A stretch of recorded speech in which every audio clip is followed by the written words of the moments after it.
আজকের সকালটা শুরুই হলো এরকম বৃষ্টি ভেজা ওয়েদারের সাথে এক কাপ কফি দিয়ে। সো হ্যালো এভরিওয়ান, আমি Liza. Welcome back to my YouTube channel Liza's diary. সকাল সকাল রেডি হয়ে আমি চলে যাচ্ছি জিমে। আর আজকের থেকে আমি একটি 30 ডেজ মিনি ব্লগ চ্যালেঞ্জ নিয়েছি। আশা করছি তোমাদের সবার খুব ভালো লাগবে।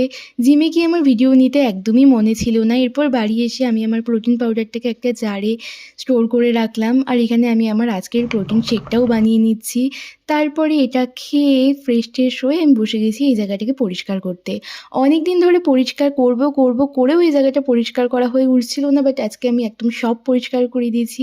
আর মা এখানে করছিল রান্না। এরপর আমিও ইউটিউব শর্টসের জন্য একটা রেসিপি বানাচ্ছিলাম আজকে। এটাকে স্টিমে বসিয়ে আমি চলে গেলাম স্নান করতে। আর দিদি এখানে দিয়ে দিচ্ছিল আজকের পূজা। তারপরে আমি ফ্রেশ হয়ে একদম রেডি হয়ে গেছি। আমি জানি না আমি এরকম কেন করছিলাম। আর এদিকে আমার ইলিশ ভাপাও একদম রেডি হয়ে গেছে। এই রেসিপিটা অলরেডি আমি শেয়ার করে দিয়েছি, তোমরা অবশ্যই দেখবে।